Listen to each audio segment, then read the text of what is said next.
एक बार की बात है, एक बहुत बड़ी आर्ट गैलरी ने कॉन्टेस्ट डिक्लेयर किया। उसमें उन्होंने अनाउंस किया कि जो भी पेंटर पीस को डिपिक्ट करने वाली वर्ल्ड की सबसे अच्छी पेंटिंग बनाएगा उसको $10 मिलियन का इनाम मिलेगा। यह बात पूरी दुनिया में फैल गई और पूरी दुनिया से हजारों पेंटर्स ने अपनी अपनी पेंटिंग भेजी उस कॉन्टेस्ट में पार्टिसिपेट करने के लिए। उन हजारों पेंटिंग्स में से जो इस कॉन्टेस्ट के जजेस थे उन्होंने फाइनली 100 पेंटिंग्स को शॉर्टलिस्ट किया और उन 100 पेंटिंग्स की एक एग्जीबिशन लगाई। उस एग्जीबिशन में इन सारे पेंटर्स को तो इनवाइट किया ही किया, साथ ही साथ मीडिया वाले भी बैठे हुए थे और मीडिया वालों के साथ हजारों लोगों की भीड़ भी जमा थी। क्योंकि प्राइज अमाउंट इतना बड़ा था तो सबका इंटरेस्ट था ये जानने में कि कौन जीतेगा, कि वो पेंटिंग कैसी होगी और कौन वो पेंटर होगा जिसको इतना बड़ा अमाउंट मिलेगा। फाइनली वो दिन आ ही गया। वहां पर सारी ही पेंटिंग्स देखने लायक थी और एक से बढ़कर एक थी। उसमें से कुछ पेंटिंग्स थी जहां पर सबसे ज्यादा भीड़ थी। जैसे एक पेंटिंग थी जहां पर एक बिल्कुल साफ पानी की नदी बह रही थी, जिसके पीछे कुछ पहाड़ थे, उसके ऊपर बर्फ जमी हुई थी और पीछे से सनराइज हो रहा था। एक और पेंटिंग थी जहां पर पेंटर ने पीस को डिपिक्ट किया था फुल मून नाइट के थ्रू, यानी कि एक बिल्कुल पीसफुल लेक थी जिसका पानी बिल्कुल स्टिल था, इतना स्टिल कि उसके अंदर आप रिफ्लेक्शन देख सकते थे आसपास में जो भी कुछ था उसका, बिल्कुल एक मिरर की तरह। और बिल्कुल डार्क आसमान में कुछ तारे चमक रहे थे और एक चांद चमक रहा था।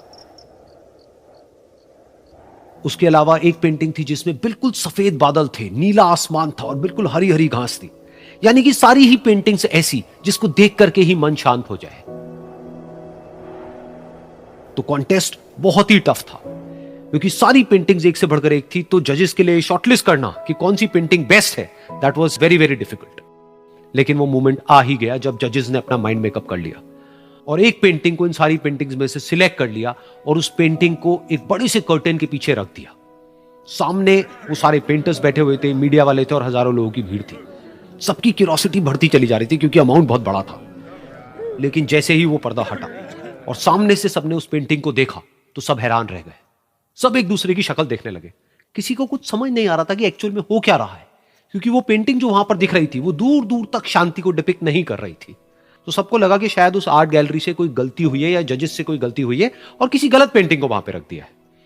तो कुछ पेंटर्स एक साथ गए, जाकर के उस आर्ट गैलरी के ओनर से मिले और जाकर के उससे पूछा कि क्या ये कोई गलती है, गलती से कहीं कोई गलत पेंटिंग तो आपने वहां पे नहीं रख दी है। तो आर्ट गैलरी वाला थोड़ा सा मुस्कुराया और बोला, नहीं ये पेंटिंग बिल्कुल ठीक है, जजेस ने इसी पेंटिंग को सिलेक्ट किया है और यही पेंटिंग आज की विनर है। सारे पेंटर्स ये जवाब सुन करके गुस्से से भर गए और सबने मिल करके रिवोल्ट कर दिया। और ये देख करके सारे मीडिया वाले अपनी अपनी जगह से खड़े हुए और भागते हुए गए उस आर्ट गैलरी के ओनर के पास में और अपने अपने माइक्स उनके मुंह के आगे कर दिए। तो अगेन वो आर्ट गैलरी का जो ओनर था वो हल्का सा मुस्कुराया और उसने कहा कि मुझे कुछ बोलने से पहले एक बार इस पेंटिंग को आप लोग ध्यान से देखिए, थोड़ा पास से देखिए, शायद आपको कुछ ऐसा नजर आए जो दूर से नजर नहीं आ रहा है। क्योंकि आप सबने एक चीज तो देख ली कि इस पेंटिंग में आंधी है, तूफान है, चारों तरफ सब कुछ तहस नहस हो रहा है, आसमान में बिजली कड़क रही है, काले बादल हैं, ये सब तो आपने देख लिया। लेकिन एक चीज नहीं देखी कि इस पेंटिंग में एक घर भी है। उस घर में एक छोटी सी खिड़की है जहां पर एक आदमी खड़ा हुआ है। ध्यान से जाकर के देखिए, वो जो आदमी खड़ा हुआ है और बाहर देख रहा है उस घर से, उसके चेहरे पर कोई डर नहीं है बल्कि एक हल्की सी मुस्कान है, एक ठहराव है, एक सुकून है। और यही है शांति का असली मतलब।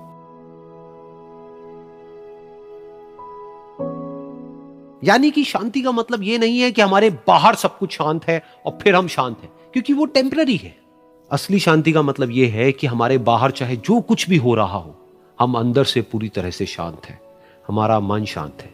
क्योंकि जिसका मन शांत नहीं है उसको चाहे आप कितनी भी सुंदर से सुंदर जगह पर ले जाकर के बिठा दो, वो वहां पर भी जाकर के दुखी ही रहेगा। लेकिन दूसरी तरफ से जिसका मन शांत है, उसके बाहर चाहे कुछ भी हो रहा हो, चाहे मौसम कैसा भी हो, चाहे उसके आसपास में सब कुछ तहस नहस हो रहा हो, तूफान हो, लेकिन वो अंदर से बिल्कुल शांत रहेगा।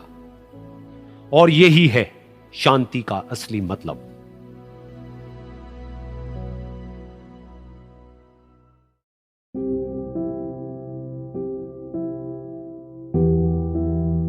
एक बार की बात है, एक छोटे से गांव में एक आदमी रहता था। उसके घर के पास में एक पहाड़ था जहां पर वो रोज सुबह जाता, उस पहाड़ पर थोड़ी देर के लिए वो बैठता, फिर वापस आ जाता। तो रोज की तरह वो सुबह सुबह जा रहा था।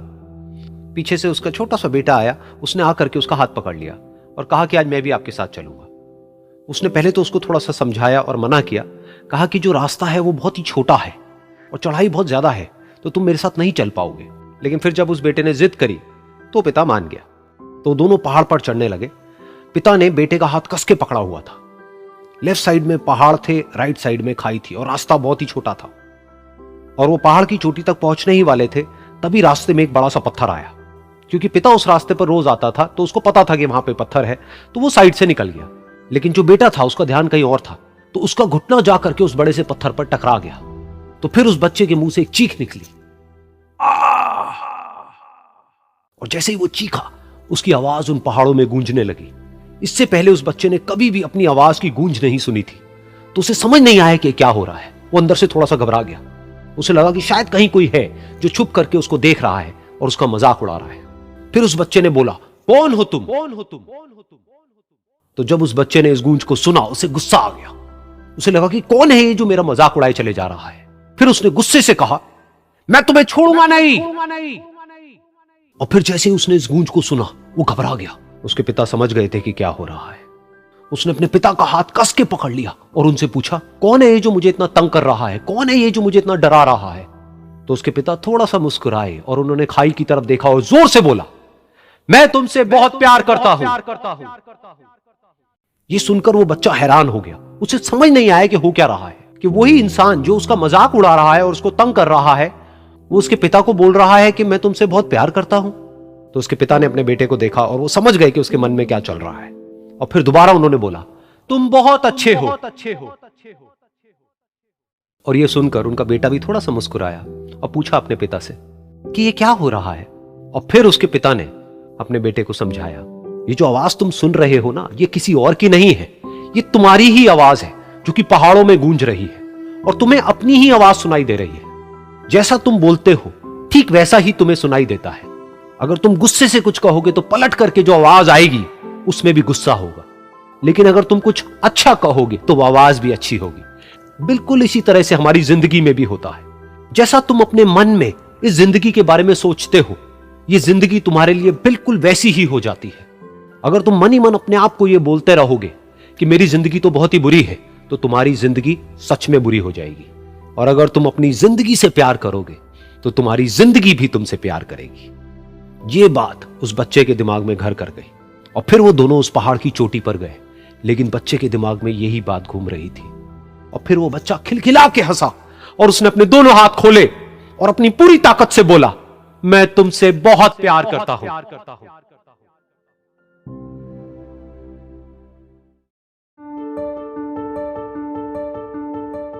एक बार की बात है, एक बहुत बड़ा नेता एक साधु के छोटे से आश्रम में गया, क्योंकि उसने बहुत सुना था उस साधु के बारे में और उसके मन में आया कि मैं एक बार जाकर के देखता हूं कि लोग इतनी तारीफ क्यों करते हैं उसकी। तो जब वो उस आश्रम में गया तो वहां पर एक छोटा सा कमरा था जहां पर एक कालीन बिछा हुआ था। वहां पर कुछ लोग बैठे हुए थे नीचे और साधु जी सामने बैठे हुए थे। कुछ सवाल जवाब चल रहा था। तो जैसे ही वो अंदर गया, वो अकेला नहीं था, उसके साथ में 4 बॉडीगार्ड्स भी थे। और उसको ये आदत थी कि जहां पर भी वो जाता था लोग अपनी जगह से खड़े हो जाते थे, उसकी तरफ देखते थे, हाथ जोड़ते थे, अपना सर झुकाते थे। लेकिन यहां पर ऐसा कुछ भी नहीं हुआ। साधु ने उसकी तरफ देखा तक नहीं, क्योंकि वो साधु किसी के सवाल का जवाब दे रहे थे। लेकिन नेता को इस बात पे गुस्सा आ गया। नेता को लगा कि ये मेरी बेइज्जती है। तो उस नेता ने साधु की बात को बीच में ही काटते हुए थोड़ा गुस्से से कहा, मैं आपसे कुछ कहना चाहता हूं। साधु ने उसकी तरफ देखा और बोले, आप थोड़ी देर रुकिए, पहले मैं इनके सवाल का जवाब दे लूं, उसके बाद में मैं आपसे बात करूंगा। तब तक अगर आप चाहें तो आप बैठ सकते हैं। बस साधु का इतना कहने की देर थी। नेता का चेहरा गुस्से से लाल हो गया और फिर उसने अपना सारा गुस्सा उस साधु के ऊपर निकाल दिया। अभी तक वो नेता बहुत ही तमीज से बात कर रहा था, यानी कि आप कह करके बात कर रहा था। अब वो तू तड़ाक पे उतर आया।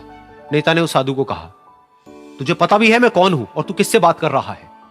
साधु ने उसकी तरफ देखा और कहा, मुझे इससे कोई फर्क नहीं पड़ता कि आप कौन हैं, लेकिन आप जो कोई भी हैं, अगर आप चाहते हैं कि मैं आपके सवाल का जवाब दूं या आपसे बात करूं तो आपको कुछ देर रुकना होगा। और साधु के ये कहते ही नेता गुस्से से पागल हो गया और वहीं सबके सामने चीखने चिल्लाने लग गया, अब मैं तुझे तेरी असली औकात दिखाऊंगा। तूने मुझसे पंगा लेकर के ठीक नहीं किया है। तुझे पता भी है मैं तेरे बारे में क्या सोचता हूं। साधु ने फिर से उसकी तरफ देखा और बड़े ही प्रेम से कहा कि मुझे इससे कोई फर्क नहीं पड़ता है कि आप मेरे बारे में क्या सोचते हैं। आप जो चाहे वो मेरे बारे में सोच सकते हैं। फिर उस नेता ने बोला कि तू चाहे सुनना चाहता है या नहीं, लेकिन मैं तुझे बताऊंगा यही सबके सामने कि मैं तेरे बारे में क्या सोचता हूं। तू एक बहुत ही घटिया इंसान है। तू कोई साधु नहीं है, तू एक ढोंगी है, पाखंडी है, और यहां पर जितने भी लोग बैठे हैं उन सबको बेवकूफ बना रहा है। तेरा बस एक ही मकसद है कि इन लोगों की जेब में जितना भी पैसा है वो सब तेरे पास में आ जाए। तू अपने फायदे के लिए इन लोगों का इस्तेमाल कर रहा है, और अब मैं तुझे नहीं छोड़ने वाला, तेरा पर्दाफाश करके रहूंगा पूरी दुनिया के सामने। लेकिन उसके इतना बोलने के बाद भी उस साधु के चेहरे पर हल्की सी मुस्कान बनी ही रही। ये देखकर वो और तिल मिला गया और उसने कहा, अब बहुत हुआ, अब मैं यहां एक मिनट भी नहीं रुकने वाला, लेकिन अभी भी तेरे पास में मौका है। अगर मुझसे माफी मांगनी है या मुझसे कुछ कहना है तो कह सकता है। इतना सब होने के बाद भी साधु बिल्कुल शांत था और उनके चेहरे पर एक मुस्कान थी। उन्होंने अपनी आंखें बंद कर ली। फिर साधु ने अपनी आंखें खोली, हाथ जोड़े और कहा कि मुझे आपसे कोई गिला शिकवा नहीं है, मेरे मन में आपके लिए कोई भी गलत ख्याल नहीं है। जो भी आपने मेरे बारे में कहा वो आपकी अपनी सोच थी, तो मुझे आप में कोई भी बुराई नजर नहीं आती है। मुझे आप एक बहुत ही भले इंसान लगते हैं। और साधु के इतना कहते ही नेताजी का दिमाग 7वें आसमान पर पहुंच गया। उनके चेहरे पर एक अजीब सी खुशी थी, क्योंकि उस साधु ने वो ही कहा जो बाकी सब लोग उस नेता को कहते हैं। और वो खुशी खुशी उस आश्रम से अपने घर की तरफ चला गया और जा करके अपने पिताजी के साथ में बैठ गया। उसके पिताजी की आंखें बंद थी और वो ध्यान में थे। पूरी जिंदगी उन्होंने सिर्फ लोगों की सेवा करी और बदले में कुछ भी एक्सपेक्ट नहीं किया। तो थोड़ी देर बाद जब उन्होंने अपनी आंखें खोली और देखा अपने बेटे को अपने साथ बैठे हुए, तो उनके बेटे के चेहरे पर आज एक अजीब सी खुशी थी जो आज से पहले उन्होंने कभी नहीं देखी थी। फिर उसने एक एक करके सब कुछ बताया कि आज क्या हुआ, किस तरह से वो आश्रम गया, वहां पर क्या हुआ, उसने क्या कहा, उन्होंने क्या कहा।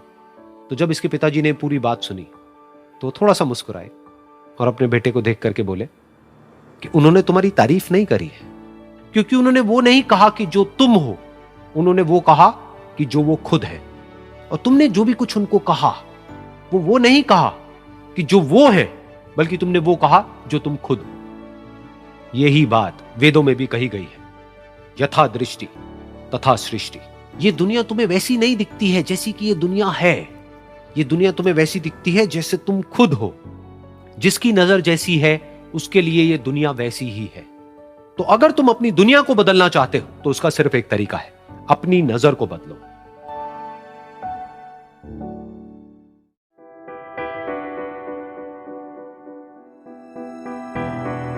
ये कहानी है एक छोटी सी बच्ची की जिसको बहुत गुस्सा आता था, बात बात पे गुस्सा आता था। और जब उसको गुस्सा आता था तो वो ये नहीं देखती थी कि उसके सामने कौन है, और जो उसके मन में आता था वो सब बोल देती थी। कई कई बार तो वो कुछ चीजें उठाती और जमीन पे फेंकती और तोड़ देती। तो उसके माँ बाप बहुत परेशान हो गए, उनको समझ नहीं आ रहा था कि वो क्या करें। उन्होंने बहुत कोशिश करी उस बच्ची को समझाने की अलग अलग तरीके से, लेकिन वो बच्ची समझ ही नहीं रही थी। फिर एक दिन उसकी माँ ने उसकी ट्यूशन टीचर से बात करी, क्योंकि ट्यूशन टीचर ही एक ऐसी थी जिसकी कि वो बात सुनती थी। तो उसकी टीचर ने उसकी माँ की सारी बातों को सुना और उनको बोला कि आप चिंता मत करो, आने वाले कुछ दिनों के अंदर अंदर ही इस बच्ची का गुस्सा पूरी तरीके से खत्म हो जाएगा। उसकी माँ को समझ नहीं आया, लेकिन फिर भी उन्होंने कहा कि कोशिश करने में क्या जाता है। फिर उस दिन रोज की तरह जब वो टीचर आई और वो क्लास शुरू होने वाली थी, तो उसकी टीचर ने उस बच्ची से कहा कि आज हम पढ़ाई नहीं करेंगे, आज हम एक गेम खेलेंगे। तो बच्ची ये सुन करके बहुत खुश हो गई। फिर टीचर उस बच्ची के साथ में उस घर के पीछे एक दीवार के पास में जाकर के खड़ी हो गई, और उस टीचर ने उस बच्ची को कहा कि गेम ये है कि अब जब भी तुम्हें गुस्सा आए, तुम्हें कील लेनी है और यहां पर आकर के इस दीवार में गाड़ देनी है, थोड़ी सी, जितनी हो सके।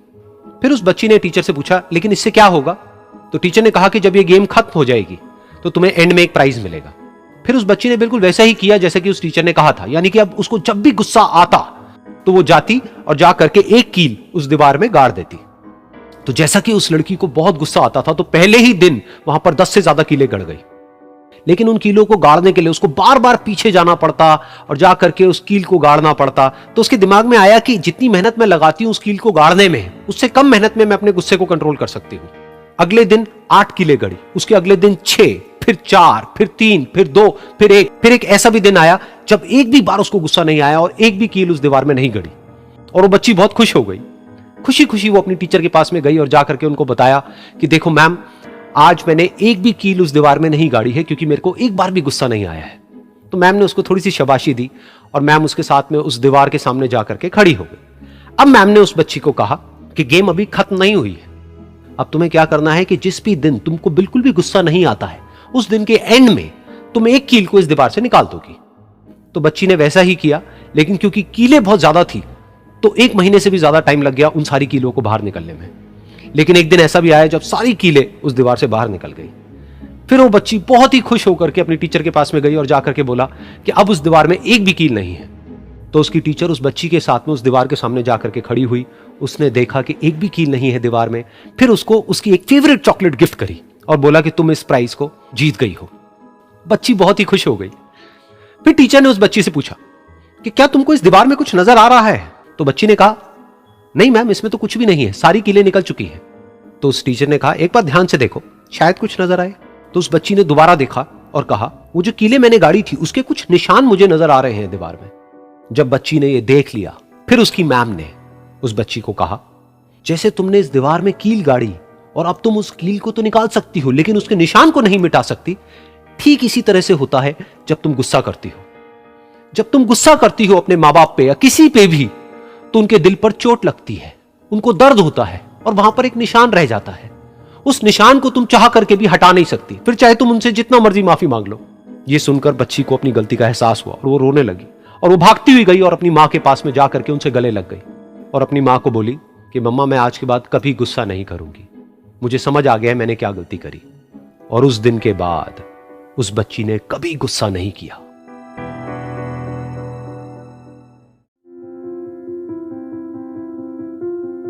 एक बार एक लड़की ने एक एंट्रेंस एग्जामिनेशन को क्रैक करने की बहुत कोशिश करी, बहुत मेहनत करी, लेकिन उसके बाद भी वो उसको क्रैक नहीं कर पाई, जिसकी वजह से वो अंदर से पूरी तरह से टूट गई, बहुत परेशान रहने लग गई, दुखी रहने लग गई।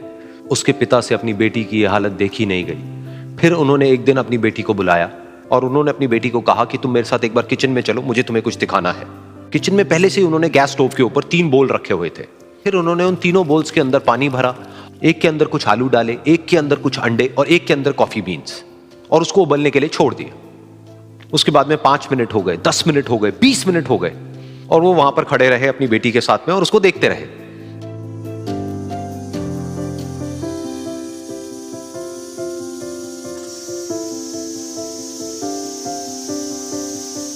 तो बेटी अंदर से थोड़ी सी इरिटेट होने लग गई, कहती है क्या कर रहे हो आप? तो उसके पिता ने कहा कि सिर्फ 1 मिनट और रुको, तुमको सब समझ आ जाएगा।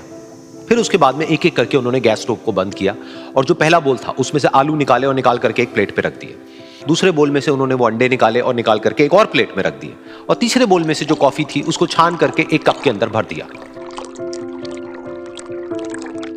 और वो वहीं सामने स्लैब पे रख दिया और अपनी बेटी से पूछा कि तुम्हें क्या दिख रहा है? तो उनकी बेटी को थोड़ा सा गुस्सा आ गया। उसने कहा कि इसमें देखना क्या है, एक में आलू है, एक में अंडे हैं और एक में कॉफी है।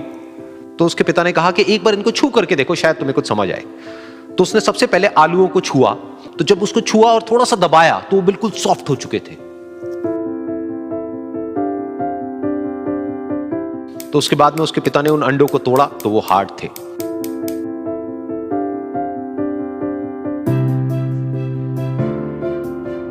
और फिर उसके पिता ने वो कॉफी वाला कप उठाया और अपनी बेटी को कहा कि एक बार इसको सूंघ करके देखो।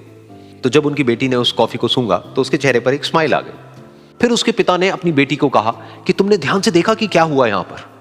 ये तीनों ही बिल्कुल एक ही सिचुएशन में गए, लेकिन तीनों ने अलग अलग तरीके से रिस्पॉन्ड किया। तो पहला यानी कि आलू, जब हमने उसको उस पानी में डाला था उससे पहले वो बहुत ही हार्ड थे और स्ट्रांग थे, लेकिन गर्म पानी में जाने के बाद में वो अंदर से बिल्कुल सॉफ्ट हो गए, यानी कि कमजोर पड़ गए।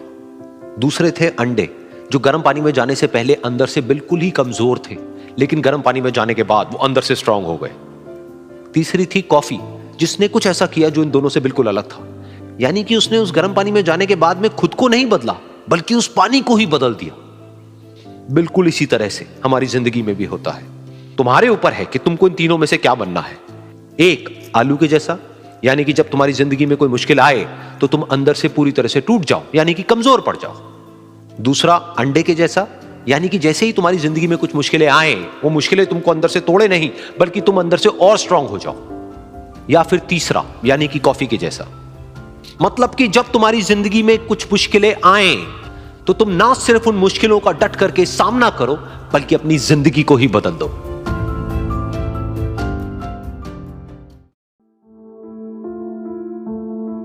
ये कहानी है दो दोस्तों की जो कि एक छोटे से गांव में रहते थे। एक बार वो दोनों किसी काम से शहर गए और वापस अपने गांव लौट रहे थे। उनके गांव तक पहुंचने के लिए उनको एक घने जंगल से होकर के गुजरना था, और जब वो उस जंगल से गुजर रहे थे तो एक दोस्त को प्यास लगी और वो पानी ढूंढने के लिए रास्ता भटक गए। थोड़ी ही देर बाद शाम हो गई और रात होने ही वाली थी। तो उन दोनों की नजर एक गुफा पे पड़ी जो कि पेड़ों से घिरी हुई थी चारों तरफ से। तो उन्होंने सोचा कि यही जगह ठीक है रात बिताने के लिए। तो दोनों ने कुछ लकड़ियां इकट्ठी करी, उस गुफा के अंदर गए और आग जला करके वहां पे बैठ गए। रात का वक्त था, गुफा के अंदर आग जल रही थी, बाहर बिल्कुल अंधेरा था और कुछ जानवरों की आवाजें आ रही थी। तो उन दोनों में से जो एक दोस्त था वो अंदर ही अंदर डरने लगा, क्योंकि उसने भूत प्रेतों की बहुत कहानियां सुनी थी कि रात के वक्त जंगल में कुछ भयानक आत्माएं भटकती हैं और अगर उनको कोई ऐसा भटका हुआ आदमी मिल जाए तो उसको नहीं छोड़ती। तो जब उसने भूत प्रेतों की बात अपने दोस्त से करी तो उसके दोस्त ने हंसते हुए उससे पूछा, क्या कभी तूने किसी भूत को देखा है? तो उसने कहा, नहीं मैंने तो नहीं देखा, लेकिन मेरे कुछ जान पहचान के लोग हैं जिन्होंने देखा है। तो उसके दोस्त ने उसको समझाने की बहुत कोशिश करी कि यार ऐसी सुनी सुनाई बातों पर विश्वास नहीं करते हैं, अब तू सो जा और मुझे भी सोने दे, मुझे नींद आ रही है। और इतना कह करके उसका दोस्त वहीं पर लेट गया और थोड़ी देर में सो गया। लेकिन वो जो अंदर से डरा हुआ था वो लेट तो गया, लेकिन उसको नींद नहीं आ रही थी। उसको लग रहा था कि शायद यहां पर कहीं कोई है जो छुप करके कहीं से उसको देख रहा है। उस आग की वजह से कुछ परछाइयां बन रही थी वहां पर पत्थरों पर, तो उन परछाइयों को देख करके भी वो डर रहा था। फिर कुछ घंटे तक ऐसे ही चलता रहा। फिर उसके बाद में क्योंकि वो थका हुआ था तो उसको नींद आ गई। लेकिन नींद आने के कुछ देर बाद ही उसको एक सपना आया। सपने में उसको एक बहुत ही भयानक परछाई उसकी तरफ बढ़ती हुई नजर आई। अब जैसे जैसे वो अंदर से डरता चला जा रहा था, वो परछाई उसके और पास आती चली जा रही थी और बड़ी होती चली जा रही थी। और उस परछाई में एक हाथ उसको नजर आया जिसके बड़े बड़े नाखून थे, और वो हाथ उसकी तरफ बढ़ता चला गया और उसके गले तक पहुंचने ही वाला था कि तभी वो डर करके एकदम से उठा।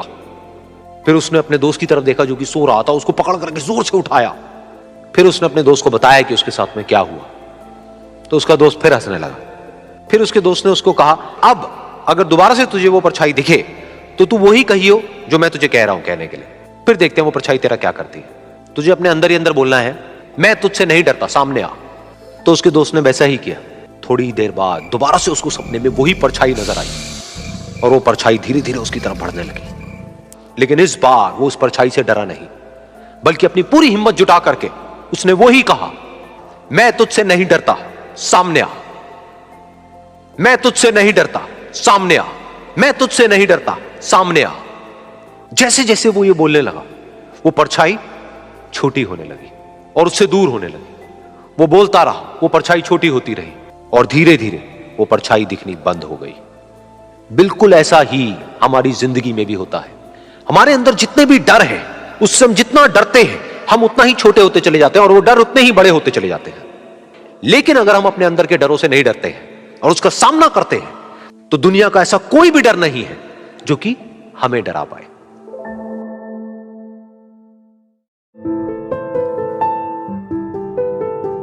एक बार की बात है, कुछ साइंटिस्ट ने मिलकर के एक बहुत ही इंटरेस्टिंग एक्सपेरिमेंट किया। उन्होंने क्या किया कि एक बहुत बड़ा सा पिंजरा लिया, उसके अंदर 5 बंदरों को रख दिया और वहां पर एक सीढ़ी लगा दी। उस सीढ़ी के टॉप पर कुछ केले रख दिए। फिर उन साइंटिस्ट ने क्या किया कि जैसे ही कोई भी बंदर उस सीढ़ी पर चढ़ता केलों तक पहुंचने के लिए, तो ऊपर से ठंडे पानी की बारिश करने लग जाते। तो जैसे ही वो ठंडा पानी गिरता उस बंदर के ऊपर जो कि सीढ़ी पर चढ़ रहा था, वो फटाफट से नीचे आता तो पानी बंद हो जाता। फिर दोबारा से कोई और बंदर उस सीढ़ी पर चढ़ता उन केलों तक पहुंचने के लिए, दोबारा से यही होता। दोबारा से ऊपर से ठंडे पानी की बारिश होती, वो बंदर जैसे ही नीचे आता दोबारा से बारिश बंद हो जाती। तो बंदरों ने इसका मतलब यह निकाला कि जैसे ही कोई भी सीढ़ी पर चढ़ता है तो ऊपर से ठंडा पानी गिरता है। फिर उसके बाद में जैसे ही कोई भी बंदर उस सीढ़ी पर चढ़ने की कोशिश भी करता तो बाकी के बंदर सब इकट्ठे होकर के उसको पकड़ते, उसको मारते, उसको पीटते और उसको नीचे गिरा देते। फिर दोबारा कोई कोशिश करता, दोबारा उसके साथ भी ऐसा ही होता। फिर उन साइंटिस्ट ने क्या किया कि उन 5 बंदरों में से एक बंदर को उस पिंजरे में से निकाला और उसकी जगह एक नए बंदर को उस पिंजरे के अंदर डाल दिया। अब उस बंदर को नहीं पता था कि यहां पर क्या खेल चल रहा है। उसको जैसे ही सीढ़ी के ऊपर वो केले नजर आए, वो फटाफट से उस सीढ़ी के ऊपर चढ़ने लगा। अब की बार साइंटिस्ट ने कोई बारिश नहीं करी, लेकिन फिर भी जो बाकी के बंदर थे उन्होंने इसको पकड़ा, सीढ़ी से नीचे उतारा और मारने पीटने लग गए। इस बंदर को समझ नहीं आया कि मेरे को क्यों मारा जा रहा है, तो उसने दोबारा कोशिश करी। जैसे ही उसने दोबारा कोशिश करी, दोबारा से उन 4 बंदरों ने वही किया। तो अब इस नए बंदर के दिमाग में क्या बैठ गया कि सीढ़ी पर चढ़ना मना है, अगर सीढ़ी पर चढ़ते हैं तो मार पड़ती है। उस सीढ़ी पर चढ़ना क्यों मना है और क्यों मार पड़ती है वो उसको नहीं पता था, बट उसके दिमाग में ये बैठ गया कि इस सीढ़ी पर नहीं चढ़ना है, ना किसी को चढ़ने देना है। फिर दोबारा से उन साइंटिस्ट ने क्या किया कि जो पुराने 4 बंदर थे उसमें से एक बंदर को निकाला और एक नए बंदर को उसी जगह पर डाल दिया। अब इस नए बंदर ने भी वही किया जो इससे पहले वाले ने किया था, यानी कि वो भागता हुआ गया, उस सीढ़ी के ऊपर चढ़ने की कोशिश करी, उन केलों तक पहुंचने की कोशिश करी। बाकी 4 इकट्ठे हो गए और उन्होंने उसको मारा पीटा, सीढ़ी से नीचे गिरा दिया। उसको कुछ समझ नहीं आया, उसने दोबारा कोशिश करी, दोबारा उसके साथ यही हुआ। और अब इस बंदर के दिमाग में भी यही बैठ गया कि सीढ़ी पर चढ़ना मना है और सीढ़ी पर चढ़ने से मार पड़ती है। फिर साइंटिस्ट ने एक एक करके जो पुराने 3 बंदर बचे हुए थे उसमें से भी एक एक करके उन बंदरों को निकाला और उनकी जगह पर 3 नए बंदर आ गए। अब ये 5 बंदर नए थे और किसी को भी ये नहीं पता था कि उस सीढ़ी पर चढ़ना मना क्यों है, लेकिन उन सबके दिमाग में बैठा हुआ था कि सीढ़ी पर चढ़ने से मार पड़ती है। तो कोई भी कोशिश नहीं कर रहा था, जबकि अब कोई ठंडे पानी की बारिश भी नहीं हो रही थी। वो चाहते तो आराम से उस सीढ़ी पर चढ़ते, केले तोड़ते और आपस में बांट करके खा लेते। बिल्कुल ऐसा ही हम लोगों के साथ भी होता है, यानी कि इंसानों के साथ भी होता है। हजारों साल पहले कोई प्रथा बनी होती है, कोई रीति रिवाज होता है जिसके पीछे कोई ना कोई वजह होती है, लेकिन वो वजह खत्म होने के बाद भी वो प्रथा चलती रहती है, वो रीति रिवाज चलते ही रहते हैं। किसी में इतनी हिम्मत नहीं होती है ये पूछने की कि हम क्या कर रहे हैं, क्यों कर रहे हैं। बस सबको ये पता होता है कि ऐसा ही होता है। तो वो एक्सपेरिमेंट जिसके बारे में अभी मैंने आप लोगों को बताया, यानी कि वो बंदरों का एक्सपेरिमेंट, उसमें तो बेचारे बंदर हैं, जानवर हैं, उनको नहीं पता है कि क्वेश्चन कैसे पूछते हैं। लेकिन अगर हम इंसान होने के बावजूद भी क्वेश्चन ना करें तो हमारे में और जानवरों में क्या फर्क है, सोचिए।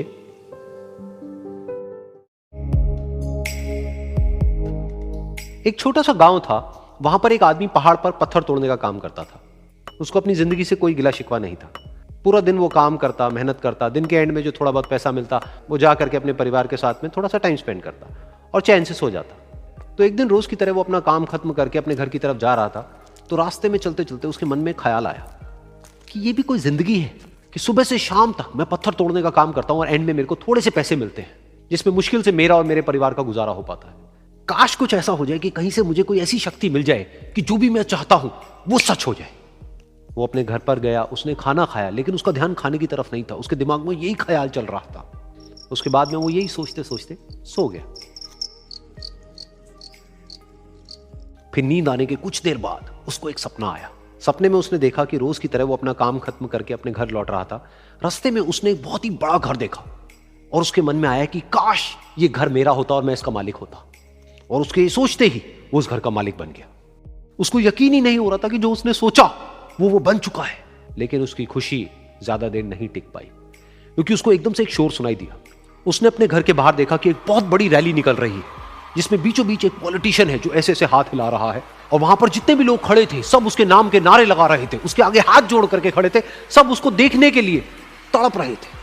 तब उसको यह एहसास हुआ कि मैं कितना छोटा हूं उसके आगे। और फिर उसके अंदर से एक ख्याल उठा कि काश मैं ये पॉलिटिशियन होता और मेरे पास भी इतनी ही पावर होती जितनी कि इसके पास में है।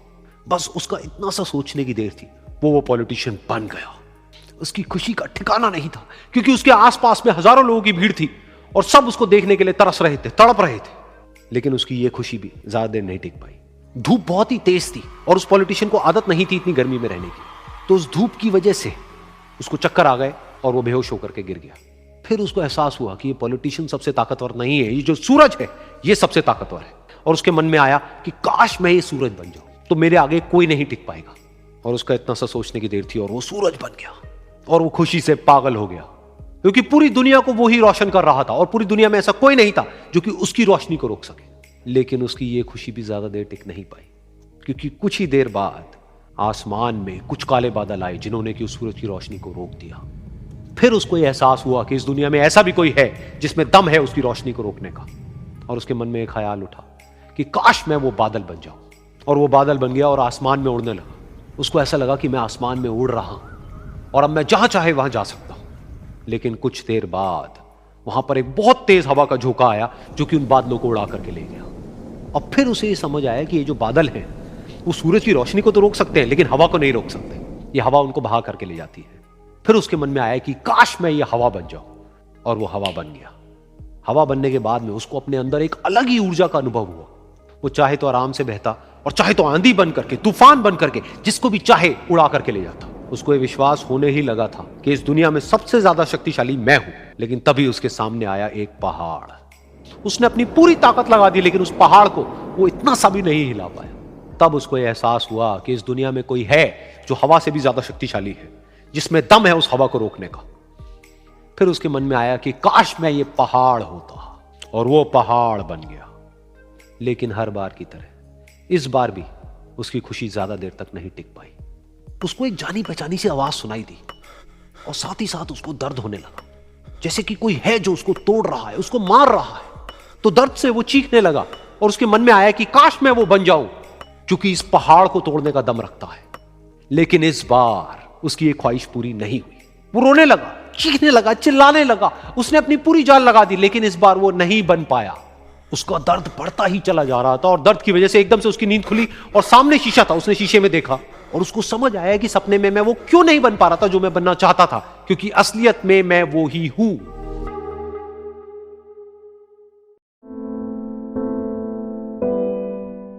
ये कहानी है दो दोस्तों की और उनकी दोस्ती की शुरुआत हुई थी अभी कुछ दिन पहले हॉस्पिटल के कमरे से, जहां पर वो दोनों एडमिट थे। तो दोनों में से जो एक था उसको अभी कुछ दिन पहले एक पैरालिसिस का अटैक आया था, जिसकी वजह से गर्दन के नीचे की उसकी पूरी बॉडी पैरालाइज हो गई थी और वो अपनी एक उंगली तक नहीं हिला सकता था। और पूरे दिन जो भी नर्स उसके पास में आती वो उसको एक ही बात कहता कि मुझे कोई ऐसा इंजेक्शन दे दो जिससे कि मैं मर जाऊं, अब मैं और जीना नहीं चाहता, ऐसी जिंदगी का मैं क्या करूं। तो उसका जो दोस्त था उस कमरे में, क्योंकि वो चल फिर सकता था, तो रोज सुबह और रोज शाम को उस कमरे में खिड़की थी, उसके पास में जाकर के खड़ा हो जाता और अपने दोस्त को बताता कि उस खिड़की के बाहर क्या चल रहा है। बिल्कुल नीला आसमान है, सफेद बादल है, हल्की हल्की हवा चल रही है और कुछ पंछी उड़ रहे हैं। एक बहुत ही सुंदर बीच है जहां पर कुछ बच्चे मिट्टी के घरौंदे बना रहे हैं। कुछ लोग हैं जो वहां पर बैठे हुए बस समुद्र की लहरों को देख रहे हैं। कुछ लोग जॉगिंग कर रहे हैं, कोई एक्सरसाइज कर रहा है, कोई पतंग उड़ा रहा है। वहां पर एक आइसक्रीम की स्टॉल है जहां पर कुछ लोग आकर के आइसक्रीम खा रहे हैं। और सनसेट के टाइम पे जो पानी है वो पूरा गोल्डन हो जाता है और चमकने लगता है। तो शुरू में तो जब उसने वो सब बताना शुरू किया तो उसके दोस्त के ऊपर ज्यादा असर नहीं हुआ, लेकिन धीरे धीरे उसके अंदर जीने की चाह जागने लगी। अब वो सुबह का इंतजार करने लगा कि जल्दी से सुबह हो और मेरा दोस्त मुझे बताए कि आज यहां पर क्या हो रहा है। कुछ दिन तक ऐसे ही चलता रहा। फिर एक दिन जब वो सुबह उठा तो उसने देखा कि सामने वाला बेड खाली है। फिर उसने नर्स को बुलाया और उससे पूछा कि क्या वो डिस्चार्ज हो गया है। तो नर्स ने कहा कि आपको तो उन्होंने बताया होगा, उनके पास कुछ ही दिन बाकी थे और कल रात को ही उनकी डेथ हो गई है। ये सुन करके उसके अंदर की उम्मीद पूरी तरह से टूट गई, क्योंकि सिर्फ उसका दोस्त ही था जिसने उसको बाहर की दुनिया से जोड़ा हुआ था, जिसकी वजह से वो जान पाता था कि बाहर क्या हो रहा है और ये दुनिया कितनी खूबसूरत है। तो कुछ दिन तक तो वो रोता रहा और उसने जीने की चाह छोड़ दी। लेकिन दूसरी ही तरफ से उसके अंदर कहीं ना कहीं एक नई चाह पैदा हुई कि काश मरने से पहले एक बार मैं खुद अपनी आंखों से देखूं इस खिड़की के बाहर कि दुनिया कैसी है। जैसे जैसे उसकी ये चाह बढ़ने लगी, उसको अपने अंदर एक अजीब सी एनर्जी महसूस होने लगी। और फिर एक दिन उसने अपनी पूरी ताकत लगा दी और किसी तरीके से वो बेड से नीचे गिरा और पकड़ पकड़ करके किसी तरह से उस खिड़की तक पहुंचा। फिर उस खिड़की को पकड़ करके वो खड़ा हुआ और खिड़की के बाहर देख लिया। लेकिन खिड़की के बाहर देखते ही वो गुस्से से भर गया। उसने जोर से नर्स को आवाज लगाई और जैसे ही नर्स आई उसने नर्स से पूछा, ये तुमने क्या किया, ये खिड़की के बाहर काली दीवार क्यों खड़ी कर दी। तो नर्स को समझ नहीं आया वो क्या बोल रहा है और वो बोली कि मुझे 5 साल हो गए हैं यहां पर, जब से मैं आई हूं तब से तो ये काली दीवार यहां पर है। तब जाकर के उसको समझ आया कि उसका वो दोस्त उससे झूठ बोल रहा था। और उसने नर्स से पूछा, अगर ये काली दीवार पिछले 5 साल से यहां पर है तो मेरे दोस्त ने मुझसे झूठ क्यों कहा। तो नर्स थोड़ा सा मुस्कुराई और बोली कि मैं ये तो नहीं जानती कि उन्होंने आपसे झूठ क्यों कहा, लेकिन मैं इतना जरूर जानती हूं कि जो भी कुछ उन्होंने आपसे कहा उसी वजह से आप अभी अपने पैरों पर खड़े हैं। तो इस कहानी से हमको यह सीखने को मिलता है कि जो हमारे शब्द हैं, जो हमारे वर्ड्स हैं, जो हम अपने मुंह से बाहर निकालते हैं, उसमें इतनी पावर है जिसकी कोई हद नहीं है। वो किसी आदमी को गिरा भी सकते हैं और उसको उठा भी सकते हैं। तो अब आपके ऊपर है कि आप अपनी इस पावर को यूज करते हो या मिस यूज करते हो।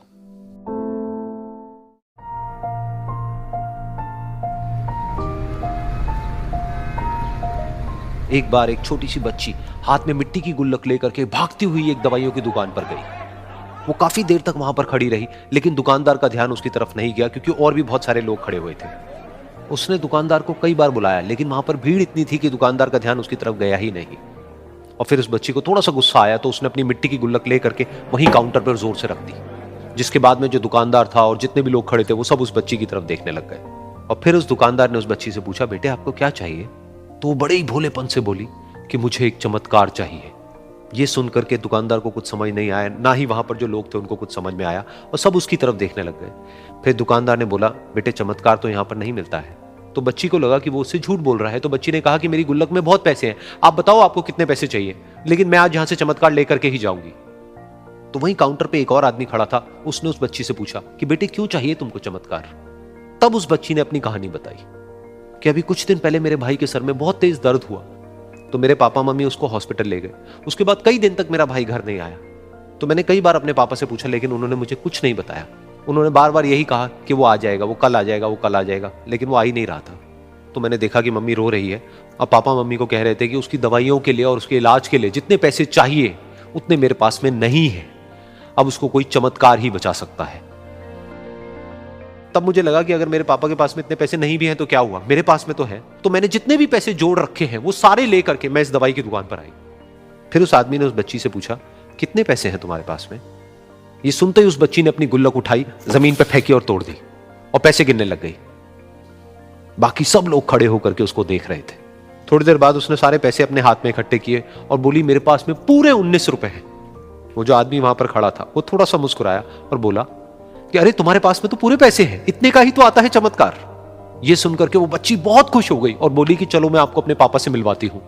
बाद में पता लगा कि वो आदमी कोई आम आदमी नहीं था, बल्कि एक बहुत बड़ा न्यूरोसर्जन था और उसने सिर्फ 19 रुपए में उसके भाई की सर्जरी करी और कुछ ही दिन बाद वो ठीक होकर के घर वापस आ गया। फिर कुछ दिन बाद वो बच्ची, उसका भाई, उसके पापा, उसकी मम्मी चारों एक साथ बैठे हुए थे और बात कर रहे थे। तो उसकी मम्मी ने उसके पापा से पूछा कि अब तो बता दो ये चमत्कार आपने किया कैसे? तो उन्होंने अपनी बेटी की तरफ देखा और बोले, ये चमत्कार मैंने नहीं, इसने किया है।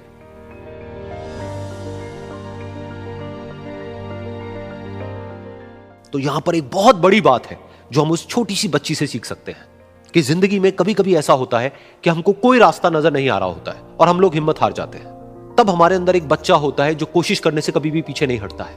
वो हार मानने को तैयार नहीं होता है क्योंकि उसको ना शब्द समझ नहीं आता है। वो बच्चा जिसके लिए कुछ भी नामुमकिन नहीं है, क्योंकि वो हर हाल में कोशिश करता ही रहता है।